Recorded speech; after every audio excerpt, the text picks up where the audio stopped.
Hello everyone, welcome back to our channel English माध्यम के platform पे मैं हूं आपकी एडुकेटर प्रियंका ठाकुर और हम सॉल्व कर रहे हैं editorial based practice exercise. Start करते हैं आज का session with thought of the day, that is learn from mistakes of others, you can't live long enough to make them all yourself. यानी कि दूसरों की गलतियों से सीखें। आपकी जिंदगी इतनी बड़ी या इतनी लंबी नहीं होने वाली कि आप हर गलती खुद करके सीख सकें, राइट? तो चलिए स्टार्ट करते हैं reading comprehension and practice exercise for SSC CGL 2024। The latest world economic outlook बोल रहे हैं। जो लेटेस्ट वर्ल्ड इकोनॉमिक आउटलुक क्या होता है? एक दृष्टिकोण, एक opinion released by International Monetary Fund, जो कि इंटरनेशनल मॉनेटरी फंड द्वारा रिलीज किया गया, has some good tidings. Good tidings मतलब समाचार, अच्छी खबर है। क्या अच्छी खबर है इसमें?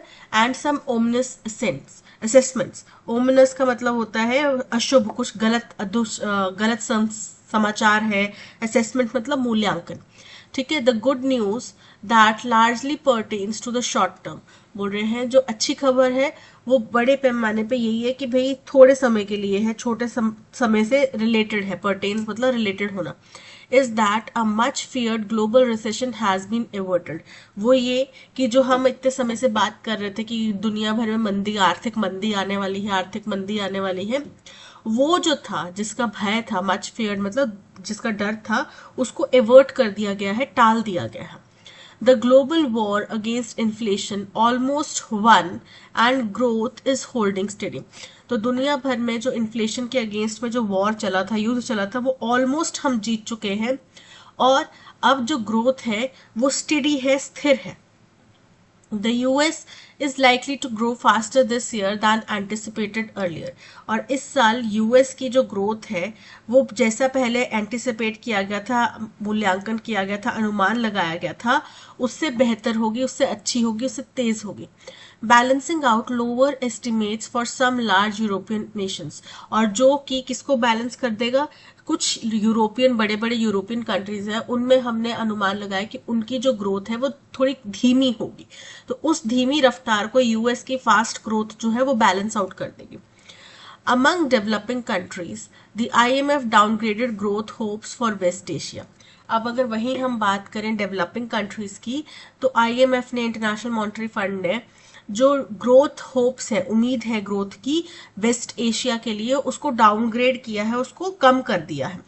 सब Saharan Africa and Central Asia as conflicts and unrest disrupt production and shipment. सिर्फ वेस्ट एशिया के लिए नहीं, सब सहारन अफ्रीका के लिए और सेंट्रल एशिया के लिए भी ये जो ग्रोथ है वो डाउनग्रेड कर दी गई है। क्योंकि एज कन्फ्लिक्ट्स मतलब मतभेद, तनाव, जो अलग अलग देश में कहीं अपने पार्टीज के साथ में, अपने लोगों के साथ में जो आउटबर्स्ट होते रहते हैं, उनकी बात की जा रही है।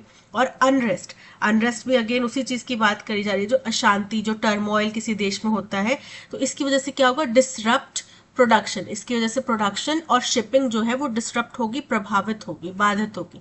ठीक है। However brighter prospects for emerging Asia, हालांकि जो प्रोस्पेक्ट, संभावना है इमर्जिंग एशिया के लिए, वो बहुत ब्राइटर है। Enhanced by higher public investments in China and India, जिनको वृद्धि किसकी वजह से मिली? जो बहुत ज्यादा पब्लिक इन्वेस्टमेंट्स चाइना में और इंडिया में हुई, उससे। ऑफसेट दोज डाउनवर्ड प्रेशर, अब ये क्या करेगा? जो जैसे कि यूरोप के कुछ बड़ी कंट्रीज की डाउनग्रेडेड जो ग्रोथ है, उसको अमेरिका की ग्रोथ जो है वो बैलेंस आउट कर देगी, वैसे ही इंडिया और चाइना की जो हायर ग्रोथ है वो बाकी एशियन कंट्रीज की जो डाउनग्रेडेड ग्रोथ रहेगी उसको बैलेंस आउट कर देगी। ऑफसेट करना मतलब भरपाई करना उन डाउनवर्ड प्रेशर्स का। डाउनवर्ड प्रेशर्स मतलब जो नीचे की गिरावट हो रही है उसका।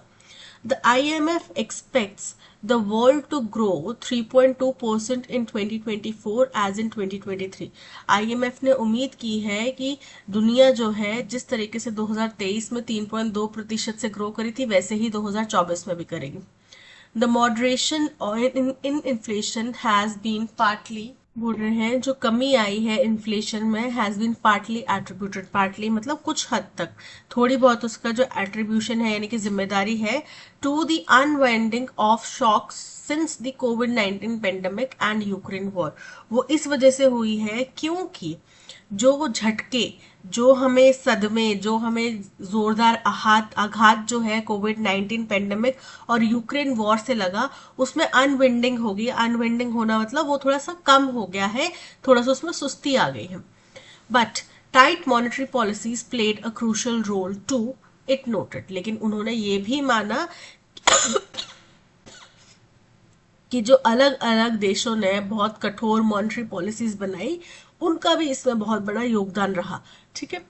With inflation returning near central bank targets, अब जैसे ही इन्फ्लेशन जो है सेंट्रल बैंक के टारगेट्स तक पहुंचा, there is now room for pivoting monetary policy to a neutral stand. तो अब काफी हद तक जगह बन चुकी है कि हम पिवट करें मतलब मोड़ लें, जो मॉनेटरी पॉलिसी है हमें उनको न्यूट्रल स्टैंड पर ले आए एंड सपोर्ट इकोनॉमिक एक्टिविटी, और अपने देश की जो इकोनॉमिक ग्रोथ है, इकोनॉमिक एक्टिविटी है, इकोनॉमिक गतिविधियां हैं, उनको सपोर्ट करें। Yet, the IMF has cautioned about food price pressures again in some emerging economies. फिर भी IMF है, उसने कुछ इमर्जिंग इकोनॉमीज में यानी कि डेवलपिंग कंट्रीज में फूड प्राइस का प्रेशर पड़ने की बात कही है कि फूड प्राइसेस वहां पे फूड इन्फ्लेशन हो सकता है। ठीक है। And services inflation being too high, और जो सर्विसेज का इन्फ्लेशन है वो बहुत ज्यादा हाई है। It almost double the pre pandemic levels, और अब पेंडेमिक के बाद में ये पेंडेमिक के जो पहले जो भी स्तर था उससे ऑलमोस्ट डबल हो चुका है। The IMF has maintained its GDP growth estimate at 7% for 2024-25। बोल रहे हिंदुस्तान के लिए IMF ने जो अपनी GDP ग्रोथ अनुमान है वो 7% पर रखा है कि 2024-25 में हिंदुस्तान की ग्रोथ 7% से होगी, फॉलोड बाय 6.5% नेक्स्ट ईयर, और अगले साल के लिए ये अनुमान 6.5% पर है। But linked the moderation in growth from last year to the exhaustion of pent-up demand accumulated during the pandemic. लेकिन उन्होंने बोला कि ग्रोथ में कुछ मॉडरेशन आया है, पिछले साल के कंपैरिजन में इस साल में कुछ मॉडरेशन, कुछ कमी आई है। और वो कमी क्यों आई है? क्योंकि देखो, अब जब पेंडेमिक था हम सब अपने अपने घरों में बंद थे, है ना, हमें कुछ चीज खरीदनी है, हमारे पास ना तो अर्निंग सोर्सेज थे, जो लोग वर्क फ्रॉम होम कर रहे थे उनको तो चलो सैलरीज मिल रही थी, लेकिन जो लोगों का काम छूट गया तो उनको सैलरीज नहीं मिल रही थी, राइट। फिर उन्होंने 1-1.5 साल जो ये लॉकडाउन चला उसके दौरान में उन्हें कोई ज़रूरत की चीज़ें होंगी अभी जिनको टाल सकते हैं, जो इमरजेंसी ज़रूरी डेली कंजम्पशन के सामान है उसको तो नहीं टाल सकते, लेकिन मान लो कि घर में एक बेड एक्स्ट्रा चाहिए, हम 4 बंदों का परिवार है, एक और बेड चाहिए, या फिर कोई चीज़ें और कुछ खरीदनी है कि टीवी लेना था पर पेंडेमिक के दौरान में नहीं ले पाया, है ना। तो फिर वो क्या हुआ, वो सारी जो डिमांड्स हैं वो पेंट अप हो गई। पेंट अप डिमांड का मतलब होता है एक ऐसी डिमांड, कंज्यूमर जब स्पेंड करने लगते हैं किसी लंबे रिसेशन या लंबे किसी पेंडेमिक के बाद में, किसी अवरोध के बाद में, जब कंज्यूमर्स एकदम से स्पेंड करने लगते हैं, तो कोविड-19 ने वो अवरोध पैदा कर दिया था। उस ड्यूरेशन में लोगों ने ज्यादा स्पेंडिंग नहीं करी, एक तो सर्विसेज नहीं थी, कई जगहों पे इनकम नहीं थी, राइट। और फिर बोल रहे हैं कि जब वो इनकम आई, या पहले इनकम आई तो थोड़ा बहुत स्टेबलाइज हुए होंगे, फिर उसके बाद अपनी जो भी जरूरत थी वो पूरी करी होगी, स्पेंडिंग करी होगी, तो वो जो पेंट अप डिमांड में एकदम से उछाल आया था वो भी अब एग्जॉस्ट हो चुका है, क्योंकि 2024 में आ गए हैं। 2020 में लॉकडाउन लगा था, 20-21 जो थे वो क्रूशियल ईयर थे, इन 2 सालों में ज्यादा लॉकडाउन का प्रभाव रहा था, 2022 में इतना प्रभाव नहीं रहा था। ठीक है। 22 से लोग मतलब रेगुलर अपना काम कर रहे थे, जो भी वेव आई होगी उसके बाद भी वो काम कर रहे थे। 23 तक आते आते फिर वो जिनकी भी उस दौरान में जॉब्स कहीं थी या जॉब्स नहीं थी या जो सर्विसेज बाधित थी वो सब स्टार्ट हो गई, तो 2023 तक आते आते सबकी जरूरतें उन्होंने पूरी कर ली। ठीक है। जो भी उनकी डिमांड्स जो बची हुई थी वो अनफुलफिल्ड थी वो उन्होंने पूरी कर ली। तो अब 2024 में वो सारी डिमांड्स खत्म हो गई, अब यानी कि स्पेंडिंग इतनी ज्यादा हो नहीं रही, तो उसमें क्या आ गया, एग्जॉशन आ गया, यानी कि रुकावट आ गई, गिरावट आ गई। Some of this is visible in car and consumer non-durable sales. इनमें से कुछ चीजें कहाँ विजिबल है, जैसे किसी ने कार खरीदनी थी लेकिन कोविड के टाइम पे वो किस्तें वगैरह नहीं भर सकते थे तो उन्होंने टाल दिया, राइट। तो ये कार खरीद ली, अब वो किस्तें भरी जा रहे हैं। कंज्यूमर नॉन ड्यूरेबल वो गुड्स होते हैं जो कि इमीडिएटली कंज्यूम किए जाते हैं एक या दूसरे यूज में, ठीक है, किसी ना किसी यूज में, लेस देन 3 साल से भी कम समय में आपने उसको यूज कर लिया, वो ये कंज्यूमर नॉट ड्यूरेबल सेल्स। और साथ ही साथ में इसमें जो अर्बन डिमांड थी वो स्टम्बल होने लगी मतलब उसमें लड़खड़ाने लगी। A Reserve Bank of India index pegs second quarter growth GDP at 6.8%।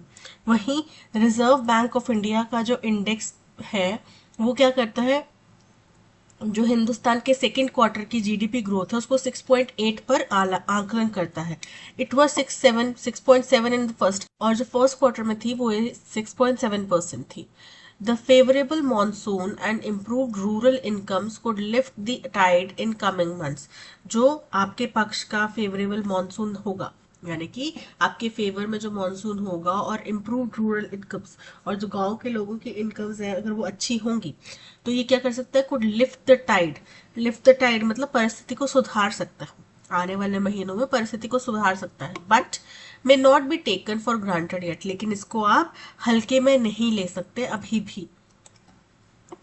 Of concern, however, is the IMF's prognosis that global growth should reach a mediocre 3.1% in 5 years.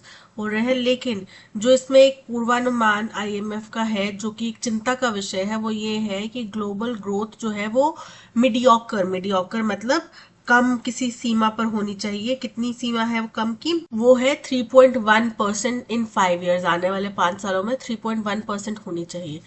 Underwhelming relative to pre Covid trends, जो कि underwhelming है मतलब बड़ा ही कमजोर है। कोविड-19 आने से पहले के जो ट्रेंड्स हैं उनके मुकाबले ये बहुत कमजोर है। With protectionist industrial and trade policies gaining more tractions, और किसके साथ में, प्रोटेक्शनिस्ट जो संरक्षणवादी इंडस्ट्रियलिस्ट है, इंडस्ट्रियल या फिर ट्रेड पॉलिसीज हमारी हैं जो कि ज्यादा ट्रैक्शन गेन कर रही है मतलब गति प्राप्त कर रही हैं, उनके साथ में ये चीज बहुत ज्यादा कमजोर है। इंडियाज इकोनॉमी में hinges more on domestic momentum but weaker exports and investments, is investment flows will not help. बोल रहे हैं हिंदुस्तान की जो इकोनॉमी है वो में हिंज मतलब निर्भर होना, ठीक है, वो शायद निर्भर हो सकती है ज्यादा किसके ऊपर, डोमेस्टिक मोमेंटम के ऊपर, यानी कि हमारे घरेलू कंजम्पशन में जितनी ज्यादा वृद्धि होगी उसके ऊपर। लेकिन इसका कतई ये मतलब नहीं है कि वीकर एक्सपोर्ट्स या फिर इन्वेस्टमेंट फ्लो जो है उनसे हमें मदद मिलेगी। अगर एक्सपोर्ट कमजोर होगा और इन्वेस्टमेंट नहीं आएगा तो उससे भी हमें कोई सहायता नहीं मिलने वाली। जैसे कि पहले ये हुआ था कि हम हिंदुस्तान को बोलते कि बहुत तेजी से ग्रो करें, लेकिन उसके सबसे बड़ा कारण ये था कि हिंदुस्तान का एक्सपोर्ट इतना ग्रो नहीं करा था, बट उसकी जो डोमेस्टिक कंजम्पशन है पिछले 2 सालों में वो बहुत ज्यादा बढ़ गई थी, राइट। और वो इतनी ज्यादा बढ़ने की वजह से हिंदुस्तान के ऊपर जो ग्लोबल रिसेशन आने वाला था, जिसका हमने खतरा पहले पैसेज में बताया, उससे इतना ज्यादा प्रभाव नहीं पड़ा था। उसके बावजूद हिंदुस्तान को अच्छी ग्रोथ दिखाई जा रही थी। लेकिन अब लॉन्ग टर्म में तो आप केवल डोमेस्टिक कंजम्पशन के ऊपर ध्यान देकर अपनी कंट्री को ग्रो नहीं करवा सकते। तो यानी कि इसका सीधा सा मतलब है कि हमारा डोमेस्टिक मोमेंटम अभी भी बढ़ने वाला है, हमारी इकोनॉमी ज्यादा उसी के ऊपर निर्भर करती है, लेकिन इसका कतई मतलब ये नहीं है कि कमजोर एक्सपोर्ट्स हमें मदद कर पाएंगे।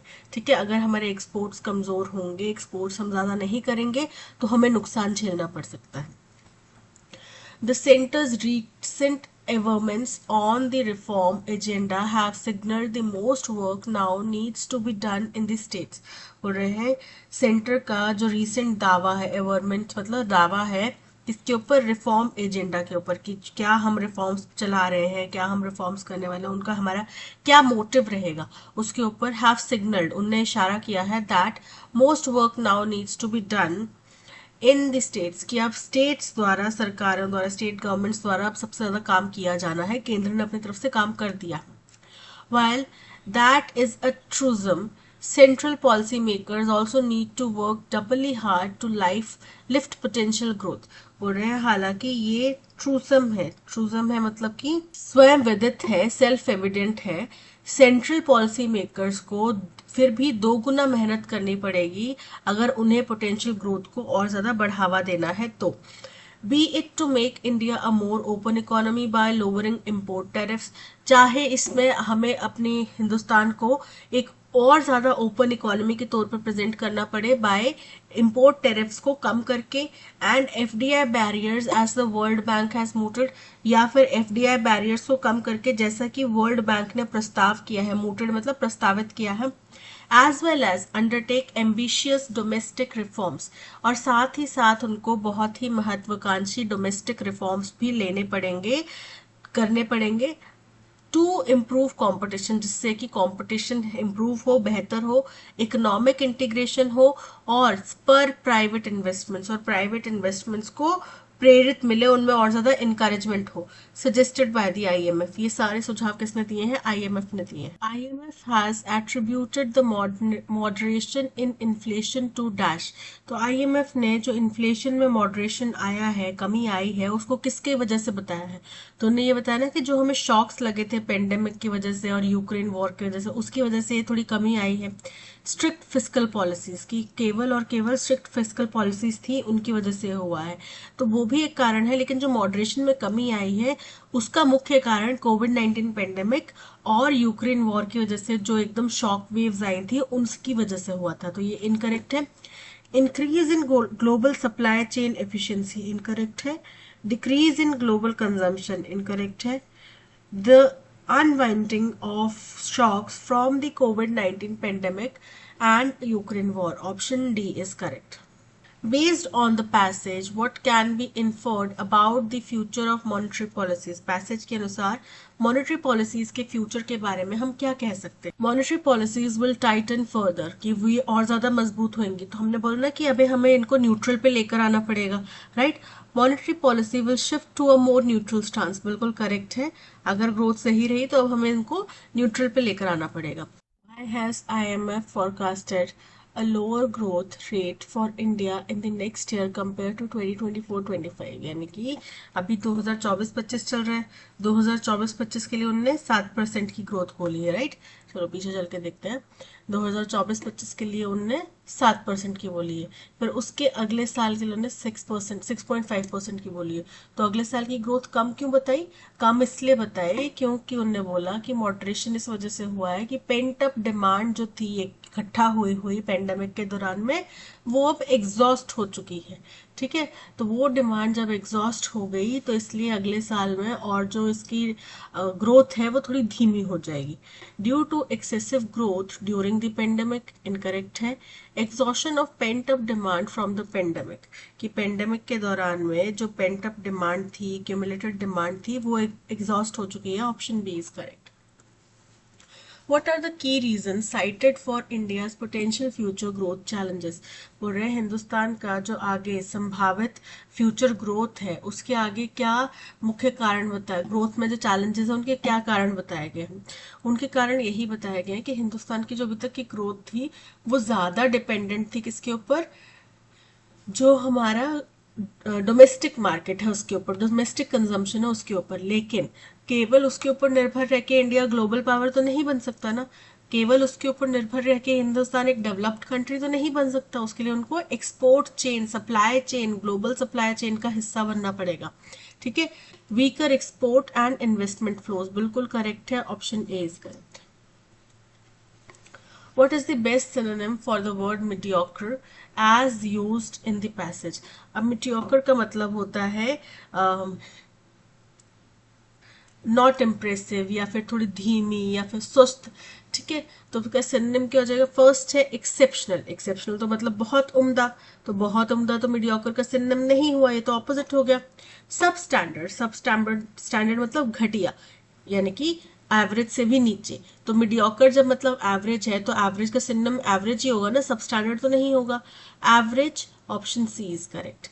इम्प्रेसिव मतलब बहुत अच्छा, तो वो भी इसका सिनोनिम नहीं होगा। So option C average is correct.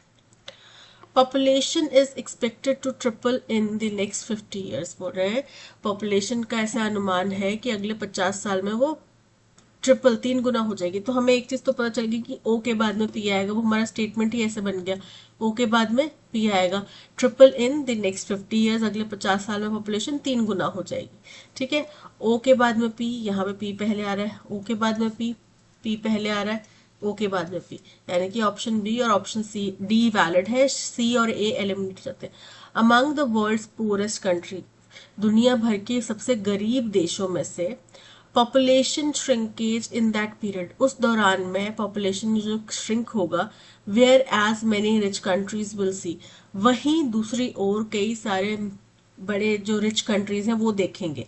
तो अब देखो 50 साल में इंक्रीज होने वाली है, तो वहीं कुछ गरीब जो अमीर देश है उनमें पॉपुलेशन श्रिंकेज होएगा उस पीरियड के दौरान में। दैट पीरियड मतलब वो पीरियड जो आगे मेंशन पहले किया हुआ है, पहले 50 साल का टाइम पीरियड मेंशन किया है, यानी कि एस के बाद में आर आएगा, ओ के बाद में पी, एस के बाद में आर, और क्यू हमारा फर्स्ट स्टेटमेंट होगा। तो क्यू देखो यहाँ पे एस के बाद में आर तो आ नहीं रहा, इनकरेक्ट हो गया। ओ के बाद में पी, एस के बाद में आर, और Q first statement, option D is correct.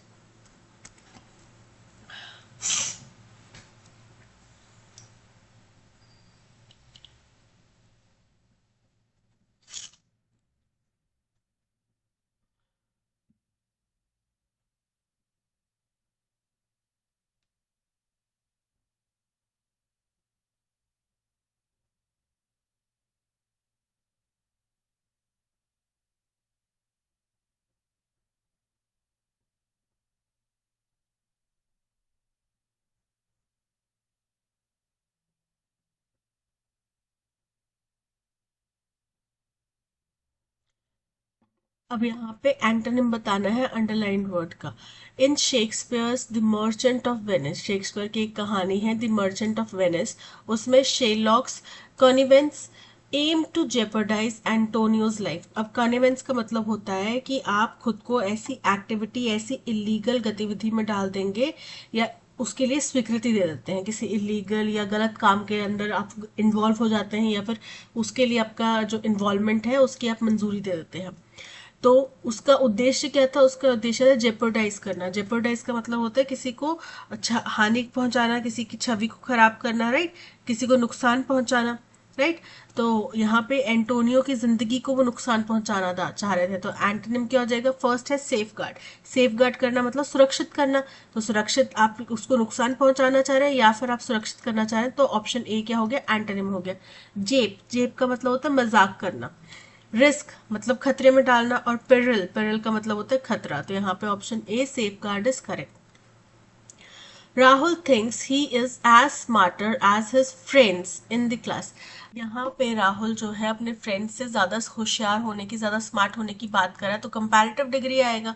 तो कंपैरेटिव डिग्री के लिए हमें स्मार्टर चाहिए। एज डैश एज का इस्तेमाल जो है वो हम करते हैं जब हम इक्वल, बराबर बताना चाह रहे हैं, पर यहाँ पे वो बराबर नहीं बताना चाह रहा, वो खुद को उनसे ज्यादा स्मार्ट समझता है। तो Rahul thinks he is smarter than his friends in class, तो स्मार्टर आएगा, यानी कि एज स्मार्टर एज हट जाएगा, ऑप्शन बी में एरर है। ऑपोजिट मीनिंग बताना है डिफिशियंट का। डिफिशियंट का मतलब होता है किसी चीज की कमी होना। टेरिबल, टेरिबल मतलब बहुत ही बुरा या भयानक। एम्पल, एम्पल मतलब प्रचुर मात्रा में। ब्रोकन मतलब टूटा हुआ। स्किम्पी मतलब कम। तो यहाँ पे एम्पल जो है वो कमी का एंटोनिम है, क्योंकि एम्पल का मतलब होता है भरपूर और डेफिशिएंट का मतलब होता है कमी। तो option B is this opposite या antonym for deficient. To read between the lines, to read between का लाइन का मतलब होता है कि शब्दों के पीछे का जो अर्थ है उसको समझना। To read aloud to public, जोर जोर से पढ़ के जनता को सुनाना।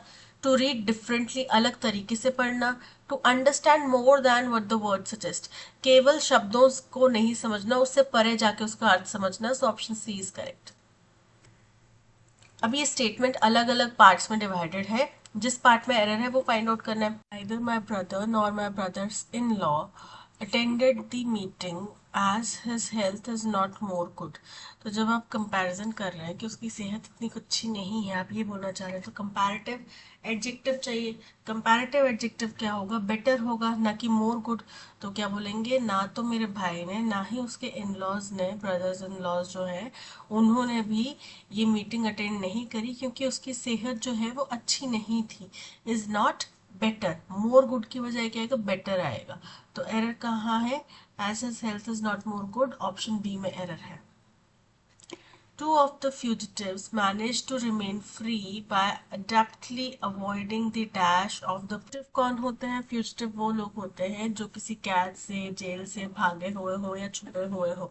ठीक है, तो दो जो भागे हुए कैदी थे जेल से, वो अभी भी फ्री है, क्योंकि उन्होंने क्या किया? बहुत ही स्किलफुली, अडेप्टली मतलब skilfully avoiding the dash of the police. Police को क्या अवॉइड कर रहे हैं? फर्स्ट है डिस्कवरी, डिस्कवरी मतलब कुछ खोज, तो यहाँ पे पुलिस खोज की बात तो नहीं कर रही, कुछ नई चीज खोजने की बात तो नहीं कर रही। परस्यूट, परस्यूट मतलब उनका जो प्रयास है, पकड़ने का प्रयास है, उसको उन्हें टाल दिया। So option B is correct. Repression, repression मतलब किसी चीज को दबाना, और फॉलोइंग मतलब पीछा करना। तो यहाँ पे option B pursuit is correct. She received an award for her outstanding performance. Incorrectly spelled word बताना है। she की spelling correct है। received, RECEIVED, RECI लिखा हुआ है, क्या आएगा RECEIVED, रिसीव्ड। ये होते हैं रिसीव्ड की स्पेलिंग, यानी कि ऑप्शन सी में एरर है। अवार्ड के करेक्ट है, आउटस्टैंडिंग के करेक्ट है, परफॉर्मेंस के करेक्ट है। The car was repaired by the mechanic, mechanic द्वारा कार रिपेयर की गई। बाय के बाद में हमारा क्या है, सब्जेक्ट है द मैकेनिक। वॉज रिपेयर्ड पास की घटना है, तो the mechanic repaired the car, the mechanic repaired the car. ठीक है, द मैकेनिक इज रिपेयरिंग, अभी कर नहीं रहा है, उसने कर दी है, रिपेयर्स करता है। मैकेनिक हैज रिपेयर्ड, कर हैज नहीं आएगा, mechanic repaired the car, option D is correct. Kindness and empathy, kindness मतलब लोगों के प्रति दया भाव, और एम्पथी मतलब सहानुभूति, मामृता, जो ममता टाइप फीलिंग होती है ना, कि भाई अपना कोई होता तो कैसा फील होता, तो वो वाली feeling. In a world that can B, एक ऐसी दुनिया में जो कि हो सकती है, क्या हो सकती है, ब्रिंग लाइट एंड पॉजिटिविटी, रोशनी लेकर आती है और पॉजिटिविटी लेकर आती है। हार्श एंड चैलेंजिंग, जो कि हार्श और चैलेंजिंग हो सकती है। तो in a world that can be harsh and challenging, यानी कि क्यू के बाद में आर आएगा, आर पहले आ रहा है, क्यू बाद में, क्यू के बाद में आर, क्यू के बाद में आर, आर पहले क्यू बाद में, एलिमिनेट कर दो। इन अ वर्ल्ड, अब क्यू से हमारा स्टेटमेंट स्टार्ट होगा, तो इन अ वर्ल्ड यानी कि क्यू हमारा फर्स्ट स्टेटमेंट है, ऑप्शन बी में आ रहा है और ऑप्शन सी, दोनों में ही आ रहा है। चलिए देखते हैं, क्यू हमारा फर्स्ट स्टेटमेंट और क्यू के बाद में are. In a world that can be harsh and challenging, kindness and empathy bring light and positivity, यानी कि QRPO, QROP, QRPO, option C is correct. A person who is trained to travel in a spacecraft, जब Sunita Williams थी या फिर कल्पना चावला थी, वो क्या थे, एस्ट्रोनॉट्स थे। क्यों, क्योंकि उनको स्पेस क्राफ्ट में ट्रैवल करने की ट्रेनिंग दी गई थी, राइट। तो फर्स्ट है एस्ट्रोनॉट, बिल्कुल करेक्ट है। एल्केमिस्ट, एल्केमिस्ट क्या है, जो केमिस्ट्री या रसायन विज्ञान की पढ़ाई करता हो। एंथ्रोपोलॉजिस्ट, एंथ्रोपोलॉजिस्ट होते हैं जो मानव शरीर की संरचना वगैरह के बारे में जांच करते हैं। और क्यूरेटर, क्यूरेटर होता है जो किसी म्यूजियम वगैरह को चलाता है। तो यहाँ पे option A astronaut is correct. Each candidate was making tall promise, तो हर एक कैंडिडेट जो है बड़े बड़े वादे करा था। Tall promise were being made by, किसके द्वारा, ईच कैंडिडेट, क्योंकि आईएनजी है, आईएनजी है तो कंटिन्यूस फॉर्म में आएगा, और प्रोमिसेस है प्लूरल है इसलिए वर आएगा। ईच कैंडिडेट यहाँ पे सिंगुलर है इसलिए वॉज आया था, प्रोमिसेस प्लूरल है तो क्या जाएगा वर। तो tall promises were will be, are being, are made, were being made by each candidate, option D is correct। Correctly spelled word बताना है, कंसाइटियस की स्पेलिंग। कंसाइटियस का मतलब होता है एकदम कर्तव्य में अपने को डूब जाना, ईमानदारी से काम करना। स्पेलिंग क्या होते हैं,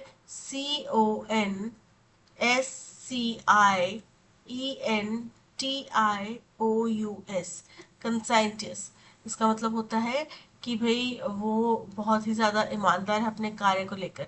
तो कंसाइटियस, ये तो स्पेलिंग नहीं है, कंसाइन, एन मिसिंग है, कंसेंशियस इनकरेक्ट है, कंसाइटियस, option D is correct.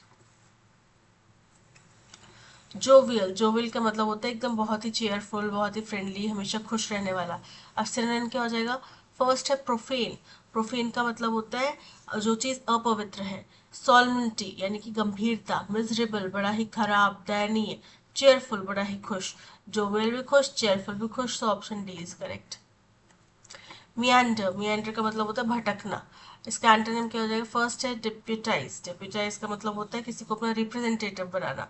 Confirm, confirm का मतलब होता है कुछ चीज की पुष्टि करना, सुनिश्चित करना। रैम्बल, रैम्बल का मतलब होता है भटकना। डायरेक्ट, डायरेक्ट का मतलब होता है एकदम सीधा, या फिर आपको कंट्रोल करना या गाइड करना। ठीक है, तो यहाँ पे मियांडर मतलब एकदम खुलेआम भटकना, और डायरेक्ट का मतलब होता है कंट्रोल्ड वे में चलना। सो ऑप्शन डी जो है वो इसका एंटोनिम है।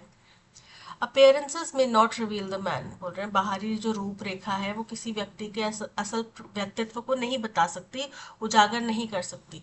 सो you should not make dash about a man's character based on how he dash. तो इसलिए आपको कभी भी कोई विचार नहीं बनाना चाहिए किसी व्यक्ति के कैरेक्टर के बारे में उसके कपड़ों को या उसकी बाहरी संरचना को देखकर। पीपल स्माइल एंड स्माइल, लोग अक्सर मुस्कुराते हैं। Yet prove to be dash, लेकिन फिर भी वो साबित क्या करते हैं, ये डैश चीज वो साबित करते हैं। On the other hand people with rough exteriors prove to be the dash and most considerate people on the earth. लेकिन वहीं दूसरी तरफ जिन लोगों को थोड़ी गंभीर परिस्थितियों का सामना करना पड़ा है वो कोशिश करते हैं proof to be the dash, dash होने का, और मोस्ट कंसिडरेट, लोगों के प्रति सबसे ज्यादा विचार रखने वाला, इस धरती पे जितने भी लोग हैं उनके बारे में सबसे ज्यादा सोचने वाला। They are the people who are beautiful from, वहीं दूसरी तरफ लोग जो हैं बहुत एक्सटीरियर रफ मतलब कठोर एक्सटीरियर वाले होते हैं, prove to be the dash, और साबित करते हैं डैश होना, and most considerate people on the earth, और ये साबित करते हैं कि वो उनको सबसे ज्यादा लोगों की चिंता है। They are the people who are beautiful from, वो ऐसे लोग हैं जो खूबसूरत होते हैं डैश से। Appearance may not reveal the man, so you shouldn't make dash about a man's character based on how dash deficient, shouldn't make deficient, किस चीज की कमी नहीं बनानी चाहिए, तो इनकरेक्ट है। ascend, ascend मतलब कि क्लाइम करना, चढ़ाई चढ़ना, तो वो भी यहाँ पे बस नहीं बनाना चाहिए। अजम्पशन, अजम्पशन मतलब खुद से कुछ दिमाग में आइडिया लगा लिया। So option C is correct. So you shouldn't make assumptions about a man's character based on how he dash, how he glitters चमकता है, shows दिखाता है, admits स्वीकार करता है, looks दिखता है। So option D is correct क्योंकि सारा पैसेज लुक्स के ऊपर चल रहा है। People smile and smile yet prove to be dash, बहुत मुस्कुराते हैं लोग फिर भी prove to be dash sparkling, बहुत चमकते हैं। स्टैटिक, स्टैटिक का मतलब होता है बहुत ज्यादा खुश। ग्रम्पी, ग्रम्पी का मतलब होता है चिड़चिड़ा। जॉयफुल अगेन खुश। तो यहाँ पे अप्रोप्रिएट ऑप्शन बताना था people smile and smile yet to prove to be grumpy. Option C is correct. On the other hand, people with rough exteriors prove to be the dash and most considerate people on earth.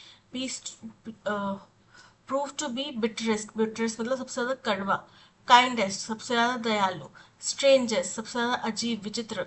और ग्लूमीएस्ट, ग्लूमीएस्ट का मतलब होता है उदास। तो यहाँ पे वो क्या दर्शाते हैं कि वो सबसे काइंडेस्ट है। Option B is correct. That's all, आज के सेशन में इतना ही। Thank you so much for watching. अगर आपको कंटेंट पसंद आया हो तो लाइक शेयर और सब्सक्राइब जरूर कीजिएगा। मिलते हैं नेक्स्ट सेशन में। Till then keep learning and keep practice.